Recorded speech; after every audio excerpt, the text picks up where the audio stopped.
Welcome to the Accelerating Operational Performance podcast. I'm Greg Schinkel, president of Unique Training and Development and Frontline Leadership Systems. And of course, our goals here are to nourish you and nurture you in your leadership journey by sharing the voices of experts in how you can get more effective in your role, get more done with less stress, and also accelerate your professional growth in any projects that you're managing as well. Now, today's episode is brought to you by Leadership Application Huddles.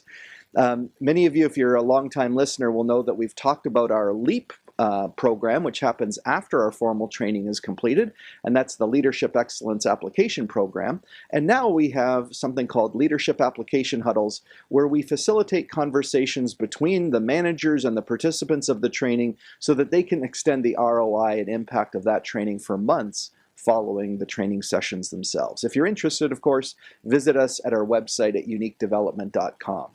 I'm excited to be interviewing someone who I've known for probably close to 2 decades now, Beverly Beuermann-King. So let me introduce Beverly. I'm going to read some of it because I always want to do justice for the guests. So our guest today is Beverly Beuermann-King, who is a certified speaking professional, and she's an expert who shifts teams from stressed out to resilient. For over 2 decades, she's specialized in helping busy, overextended teams, the kind that are critical to operational success, control their reactions to stress and build the mental and emotional resilience needed to tackle their daily challenges. Beverly is founder of R&B Consulting, which sounds like it's a music studio or something, but no, it's R&B Consulting, love that, and has worked with teams across high-pressure sectors like healthcare, government, and finance, delivering the same result: more engaged, more productive, and healthier teams. As a certified speaking professional, which is the highest earned designation in the Global Speakers Federation, I'm excited to chat with her about her tools, techniques, and tips to help control stress, build resilience, and today extra content on toxicity in the workplace, and truly accelerate operational performance. Welcome to the podcast, Beverly. Thank you, Greg. Nice to be here. Yeah, it's good to see you. Beverly and I have both served as the president of the Canadian Association of Family Enterprise. That's a different association. The Canadian Association of Professional Speakers. Beverly more recently than I did. And so we've had a chance to collaborate on a lot of issues around leadership. But, the thing that I'm aware of is, and this is true, I guess, of a lot of our colleagues, Beverly, is like we don't always know, like, what do they actually do for a living when you don't see them in committee meetings and board meetings and that sort of thing. Can you tell us, again, a little bit of the work that you do? What is your primary focus in your business? Awesome. I love that you said family, because CAPS is like a family. And you're right. We don't always know what each other do. We know who each other is, but not necessarily what we do. So my business is around helping leaders and teams find the strategies to have better mental health, decrease their stress, deal with the sources of stress, which, like you said, sometimes are the toxic people around us, and live more engaged, I'd say engaged lives, so that they're involved in it, they're in the moment of it. And so happier lives, I think, is where we kind of go with all of that. Yeah. So I noticed that you developed, you have your SOS principle for stress resiliency and positive mental health. Actually, before I go into that, because I do want to hear about the origin story of SOS and how you developed it, I need to hear a little bit more about your origin story. What was your path to decide to get into delivering these messages consistently? I think, like a lot of experts, this wasn't my goal. It's something that I fell into, and it was a kind of a natural transition. So I came out of university. I have my background in psychology and sociology, and I was hired by the Canadian Mental Health Association to create programs for frontline workers on things like suicide, mental illness, including depression and schizophrenia and anxiety disorders, and then stress. And so as I developed these programs and delivered these programs and helping people to really understand, especially mental illness, that evolved. And so I was getting asked to do more and more programs. And it got to the point where in my life, I was running the business for the Canadian Mental Health Association on that part, as well as my own business, because I was getting requests outside of the CMHA. And I also had 2 babies at home. Yeah. And so at some point, you can't do it all. And so I let go of the Canadian Mental Health Association business part of it and started just growing my own, which I had more control over, so that I could have the balance that I was looking for in being able to be there for my kids' plays and hockey games and that kind of stuff, but also be able to have an impact across Canada. Yeah, and I think it's good because some of our listeners might be thinking about their career and how they're developing. I shared with a group yesterday that my dad, when he first got into the business, it was like 1977. I was 10 years old, and he had it what we call today the side hustle. It was his side hustle basically to be in the training business, and he ground it out for 10 years, never really did too well because, of course, he's splitting his time like you were between sort of two different things. And it is a leap. In his case, he took a package and then started our training business. And then, of course, then it started to take off a little bit more. It is a risk. And so if anyone's listening kind of thinking, oh, I've got a sort of this idea, you don't really have to decide fully in advance. You kind of allow yourself to follow where it's taking you, and you start to see the demand is picking up, and that's often when people make this decision to switch over. But one thing is for sure, listening to you, Beverly, is that you are living like somebody who's got a lot on their plate. And I've always been amazed with you, watching you do the work in the association that we do, that it doesn't seem to matter that you are busy speaking on one hand, running committee meetings, taking part in evening meetings, still looking after your family at home. So tell us, maybe that's a good lead in to tell us a little bit about the SOS principle for stress resiliency. How did you come up with it, and can you describe it for the audience? Yeah, it was something that I came up with when I was doing the training for the Canadian Mental Health Association. And so I look at it as three buckets.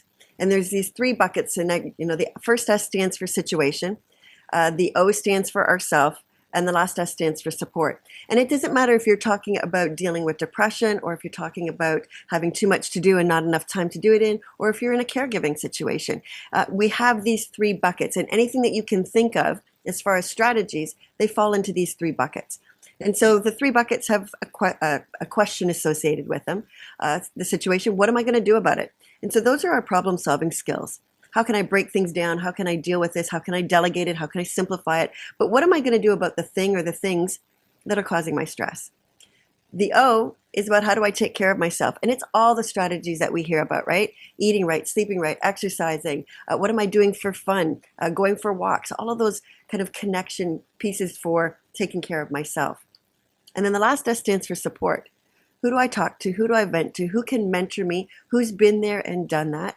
And so we need strategies in all three of those buckets in order to be able to have an action plan that's going to help to be able to move us forward and manage whatever it is that we're dealing with.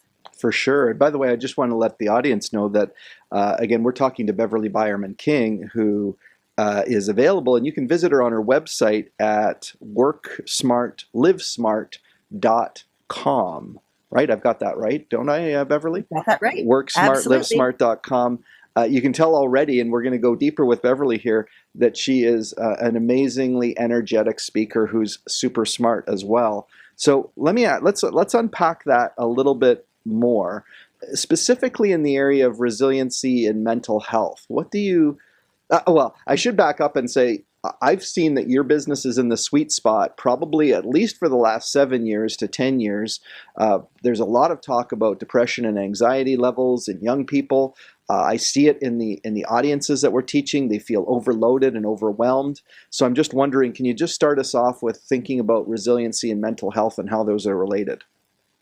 Yeah, I would say resiliency and mental health. I think probably what most people, especially in business, are talking about right now is around burnout, right? Especially since we've come through the pandemic and all the changes and challenges and chaos. How do we ensure that our teams are not burning out? And so it's more than being tired. It's more than being frustrated, which is normally what we think of when we say we're burned out. And it's kind of like depression, because some of us will say, oh, I'm feeling really depressed. But we're talking about depression with a little d, not a big D for depression, the illness. So right. When we're sorry to interrupt, but Yeah. you're talking, and this is important for people to know. Everybody gets situationally depressed, like things bum you out, and this is we get the actually blues. this is actually why we've helped leaders understand your job isn't really to make your employees happy, because their happiness level will go up and down, just like the elation and little d depression, the natural cycles of life. Good stuff happens to you, bad stuff happens to you. But the big D depression is more of a clinical thing where there's a persistent sense of dread and you can't seem to break out of it, and it might not even be related to some of the things that you're dealing with, right? Yeah, I mean, we could do a whole kind of session, I think, on depression and what that looks like. But, when we talk about depression, what I say is the difference is when something happy happens in your life, like you have the birth of your first grandchild, and you're not able to be fully present and engaged and happy about that happening. When we are situational, we'll probably rise to the occasion, and then maybe we're sad about it. So we all get the blues. We get these ups and downs that it's normal. And the same with burnout. We can feel tired and fatigued, but when we talk about true burnout, for me, when I describe it, it's like losing your fire, losing your spark, losing that essence of who you are, and not being able to bring the best of yourself into the workplace and then into the rest of your life. Yeah. So when that's one thing that the leader might be wrestling with themselves. And then I also think, though, the leader is wrestling, or maybe not wrestling with it, because the other thing I would say about depression, mental illness, burnout, and resiliency, which would be the antidote to that, is that I'm not sure. I think most of it is almost invisible. Like, you might see some signs from an individual, but people have this, at least, think, amazing capacity to either fake it or to hide a little bit of it, and you often don't even sense that your team is maybe dealing with some things that are much deeper. I just wondered how you help leaders understand what they can do for their teams in that regard. I would absolutely say, and be able to recognize what the signs are. So things like a lack of focus, isolation, cynicism, avoidance, feeling frustrated, and this futility. I talk about the 15 danger signs. So there are things that we can look at. By the way, Beverly, it's official. I'm definitely I got to go see somebody.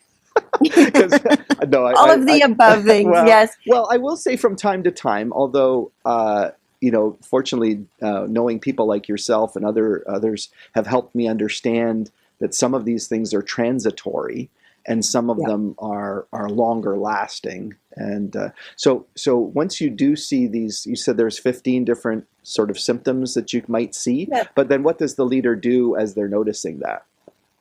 Right. And so I'm going to go back just one quick thing and kind of relate to what you said.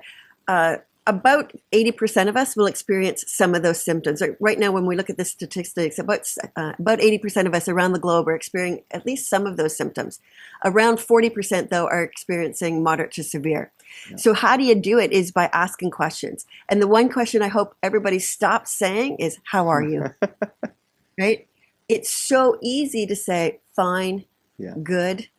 And so start asking better questions. I know you're working on this project, Greg, and it's pretty challenging. What's been the hardest part about this?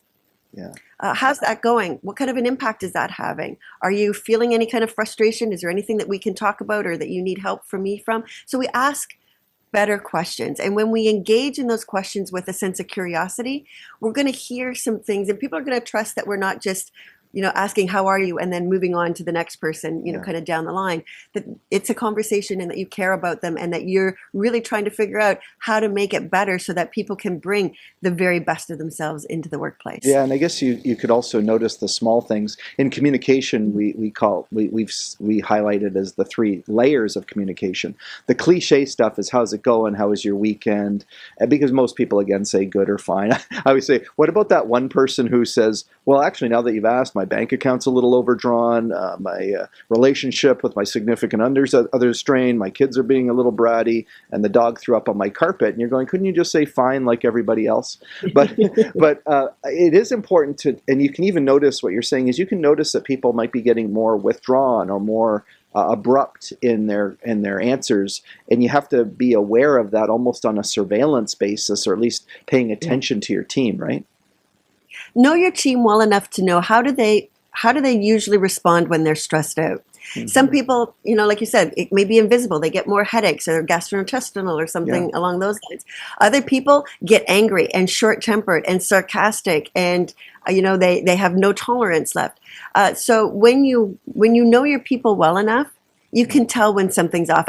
And we've done this before. You've picked up the phone to talk to somebody, and you can tell just by their voice that there's just something going on. And so you explore. And so when we tune in, when we're present as leaders ourselves, which is hard to do because our bucket is spilling over with far too much to do and not enough time to do it in.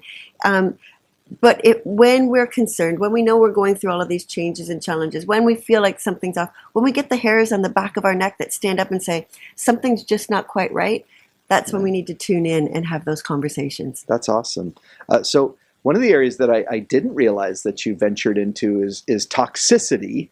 Toxic either cultures, toxic people.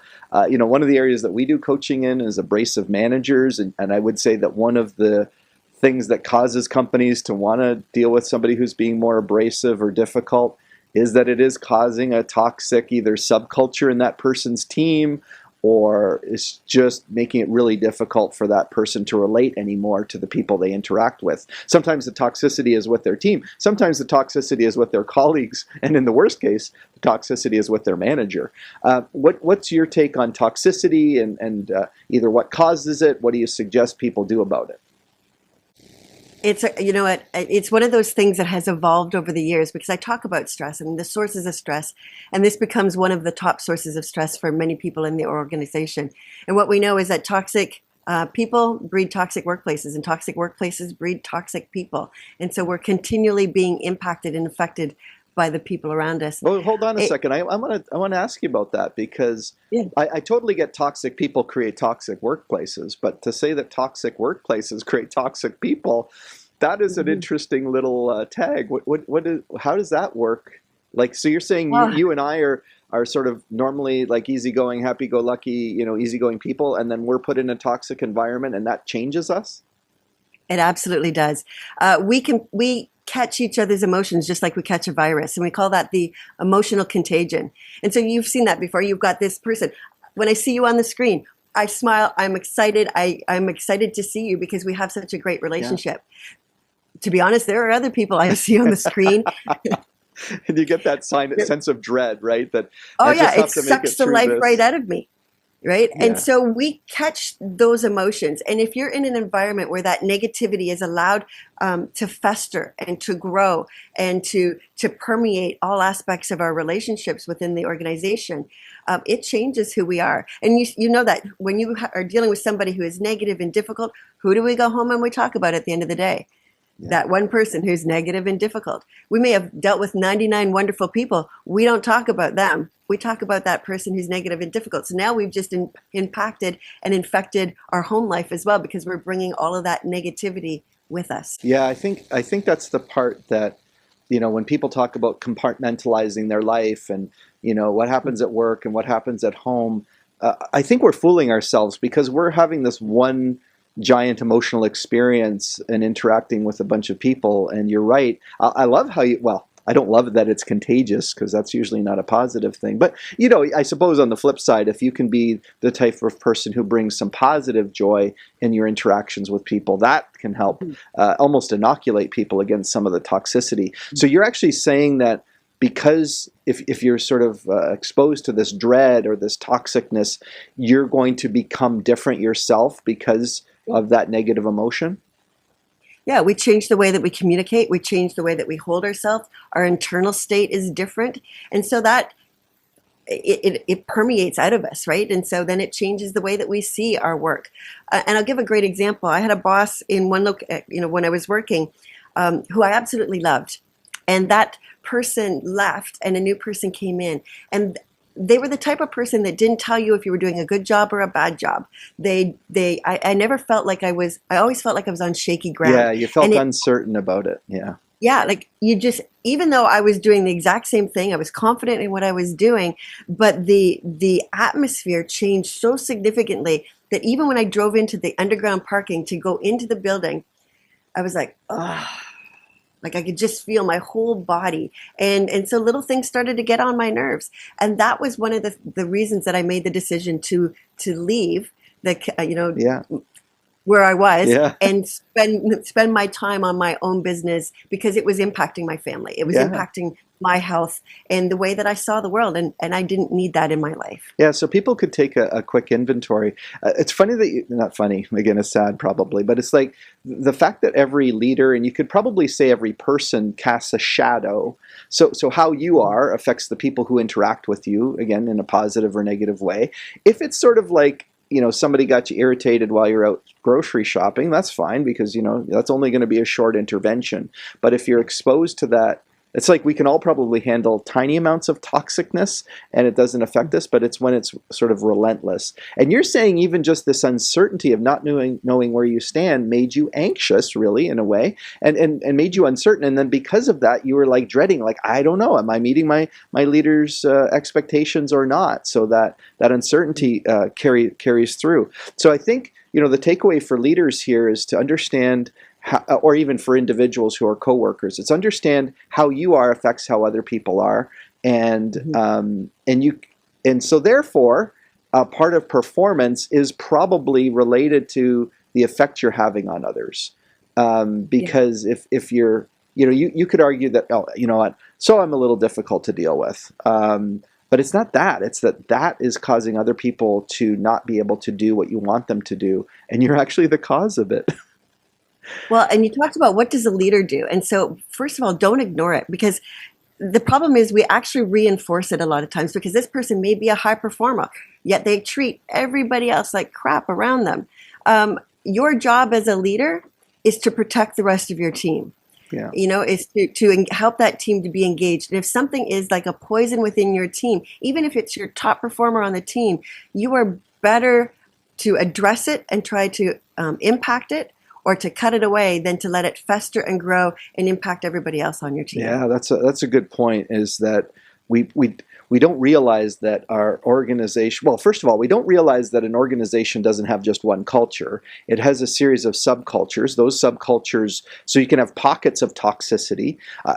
People often say, how do we change our culture? Well, I said, well, if you actually drill down in your culture survey results, you could almost tell where the problem is based on where the results start to deviate. For instance, if they deviate on the night shift, it's probably your night shift supervisor. If they are all of manufacturing, it's your manufacturing leader who's probably the problem. If it's the whole plant location, it's the plant manager. And if it's multi-locations, it's probably the VP. And I think, helping just identify where the problem resides can help people understand, just taking people out for lunch and buying donuts. I've seen companies where they say that, and this is why we're going to transition to engagement, because I've seen companies have their engagement committee, and the engagement committee is basically just buying pizza and donuts and having barbecues.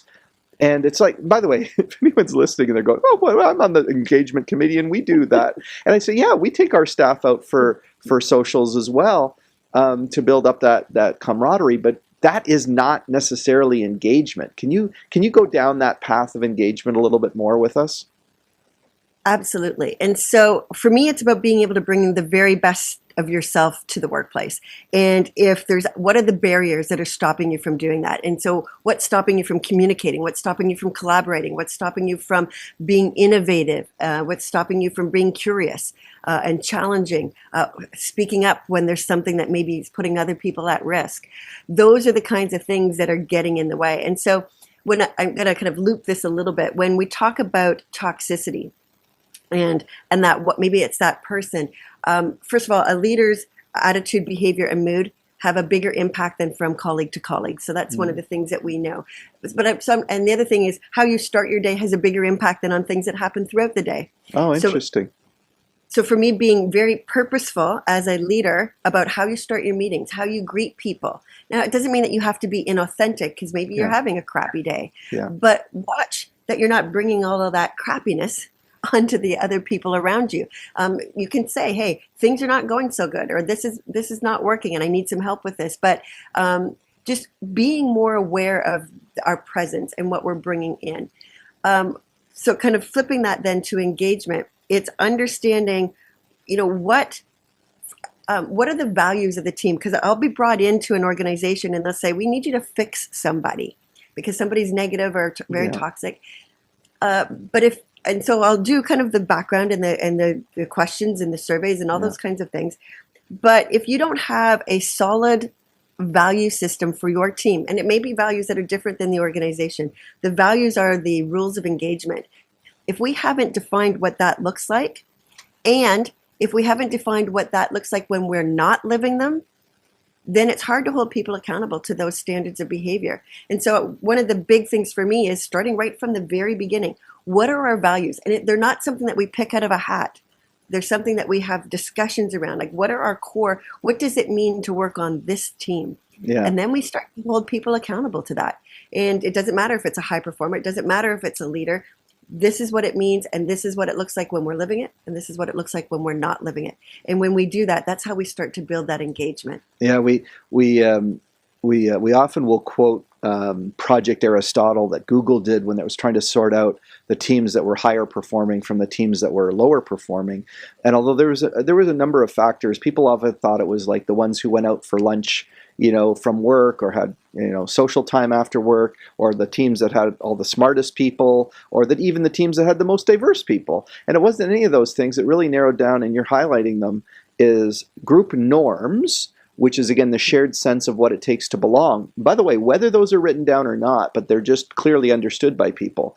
And I've asked people, I said, if you've been in a team where everyone kind of had this shared sense of commitment and really helped each other out, and then you put a disruptive person in there, usually that person assimilates into the culture of that team in a positive way. If you take a team that's very unclear about its norms, its values, its shared sense of purpose, and you throw a disruptive person in there, it basically blows it apart or causes a lot of ripple effects. And then the second thing I was going to ask you about this is a sense of psychological safety. And although you highlighted it in your discussion there on engagement, because you said really to be engaged, you need to feel like you be yourself and share what's on your mind and ask questions about things and share your opinions. And can you comment more on this issue of psychological safety as a companion to having a shared sense of values and norms? Absolutely. And they go hand in hand, because that psychological safety feeds into what our values are, feeds into what the rules of engagement are, and how we're going to treat each other, how we show up when things are going well, how we show up when things are not going so well. And it's also about when we are well or when we are not feeling as well, when we're struggling. And so maybe we're struggling with caregiving issues, maybe we're struggling with mental health challenges, but we're able to bring that forward and not feel like we're being ostracized, not feeling like we're being isolated, that we are being devalued in some sort of way. So it allows us to be able to be human. It allows us to be able to bring all of our, you talked about kind of separating ourselves. We can't do that. So but it doesn't mean that we have to dump all over everybody, right. The things that are happening. But if we need help, one of the roles of a leader when we talk about mental health and psychological safety is not to be a psychologist. It's not to be their therapist. It's to be able to connect them to the resources that are available to them, whether that's your EAP, your human resources, it's 211, if you're looking for community resources, it's your local Alzheimer's Association, whatever it is, that you're able to help connect people to the right resources so that they can get the help. And then to follow up, what else can I do to support you?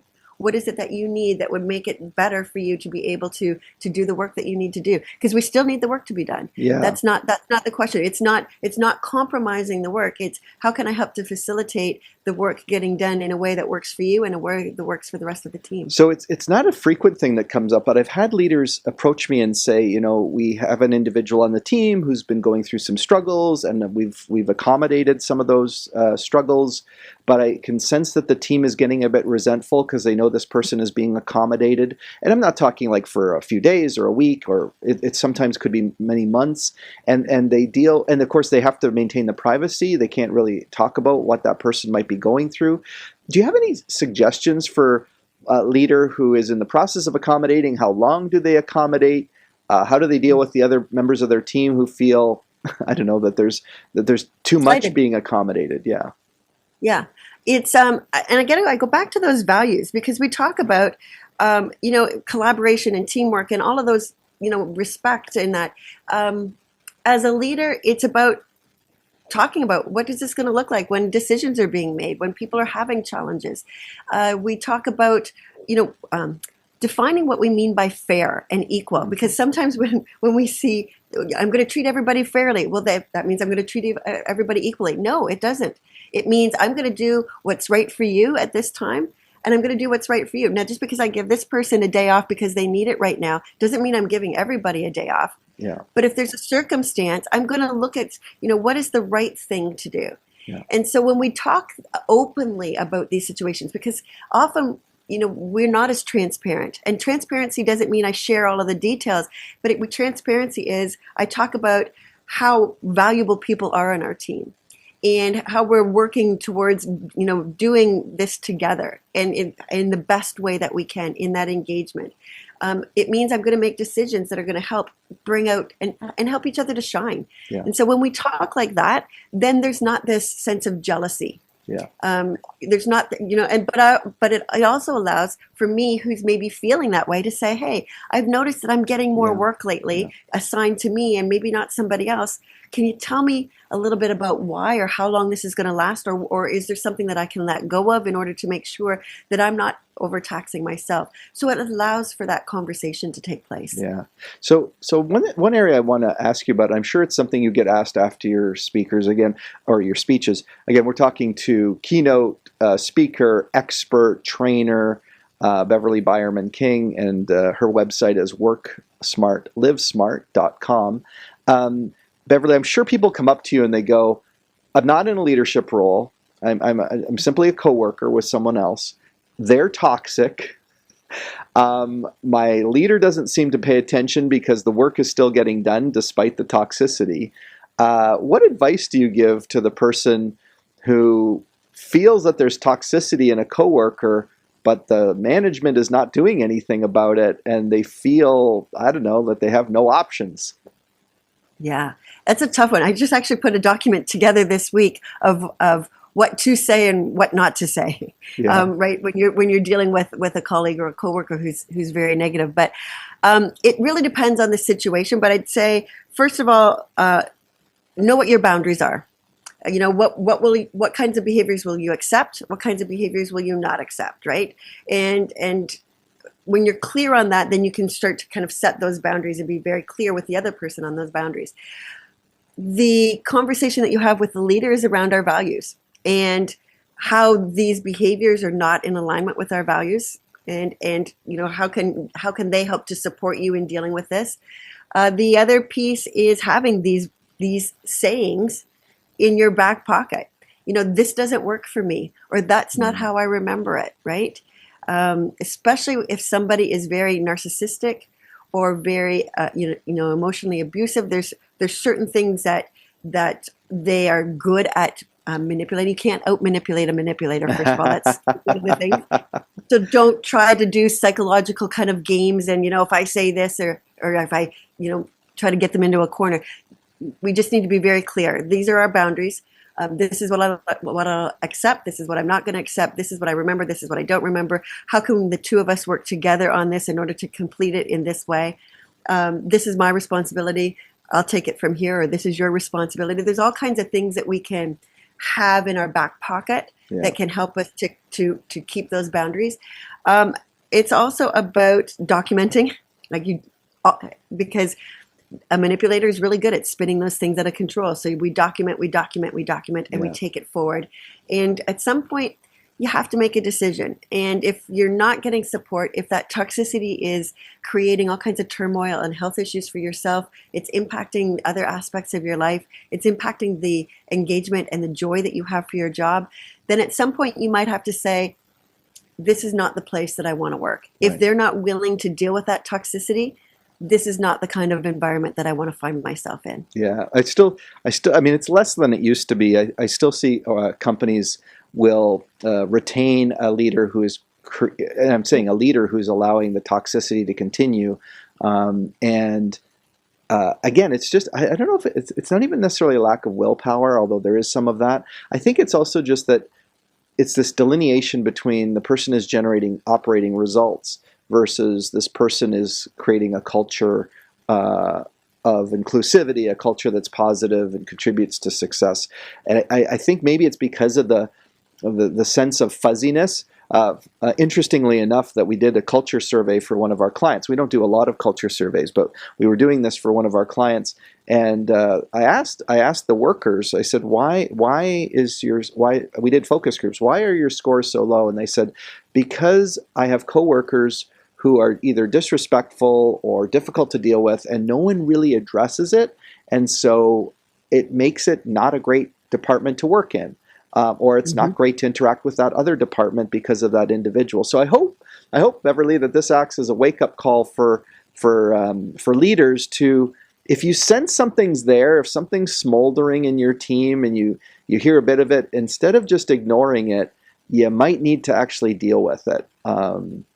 Absolutely. Yeah. I talk, we're not comfortable having these conversations. We're not taught how to have these conversations. And so I go through a 7-step process of how do you go from starting this conversation to the follow-up of this conversation. And the worst thing that we can do is go in unprepared. And so sometimes with leaders, something will happen in a meeting. And so then we address it right after the meeting, right, and it blows up. And so we didn't go into it prepared. But the biggest thing when you go into these conversations is, what is the goal of the conversation? Right. And generally, when you distill it all down, the goal is to have a positive and productive work environment. And when we have that, then everything else falls into place. Yeah. The behaviors are not contributing to that, and those are the behaviors that we need to address. Right. And also, the other thing I would say is, don't make the mistake of thinking that a really good employee would know that what they're doing is wrong. Yeah, no. They may be totally unaware, and they may be totally unaware of how to fix it. So you're going to have to be in that problem-solving mode with them. Yeah, self-awareness is not something that's easy for even people who think that they're tuned into their own self-awareness. So I like that. The one thing that became clear is when you said, it's important to us to have a productive and collaborative workplace. You didn't use those words, but I'm paraphrasing. And I think, we say to leaders, it's important to make your intent obvious. Like, state what your intent is in the conversation. So you're actually saying, before you go in, think in your own mind, are you clear about what the goal is? And then be overt and state what your intent is of having the conversation. I think that's amazing. Hey, if people want to find out more about what you do, of course, they can check you out on your website at Work Smart, Live Smart. Beverly, we've covered a lot of ground today. Is there anything else that you wanted to share with our audience before we wrap up? Oh, Greg, you and I could talk for hours. I think we covered a lot today. We talk about being aware of people's state, their mental health, how to build that resiliency within your team, looking for those things that are the stressors, things like difficult people, things like mental health challenges, and not being afraid to step into the conversation. So be curious, be aware, and don't be afraid. Yeah, thank you, Beverly. One thing that I would also encourage people to do is remember, as a supervisor, as a manager, as an executive, your job isn't only about generating the results. It's really about nurturing the culture and creating a culture of performance. So I just want to say on behalf of our listeners, Beverly, again, Beverly Beuermann-King, she's a certified speaking professional. She's an awesome keynoter and trainer. You can check her out at worksmartlivesmart.com. Beverly, thanks so much for sharing your wisdom with our team today. Oh, you're so welcome. And our team by being listeners, right? You're on our team. And if you are a team member of ours as a listener, I would really encourage you to do something that is kind of a bit of a pain, which is to go into the site that you're using, unless it's our website, of course. But if you're using one of the podcasting sites, it's surprising what makes a difference is leaving one of those 4 or ideally 5-star reviews, or writing a little comment about how much you've liked the episode. That can really help. Be prepared to share this episode with colleagues of yours, leaders who would benefit from hearing it. And then, of course, what we want to do is tell you how much we appreciate, how much you trust in us to help you on your leadership journey. If there's anything we can do to help nurture you on your leadership journey, or a team of leaders in your organization, please reach out to us. Let's have a conversation, and you can do that at uniquedevelopment.com.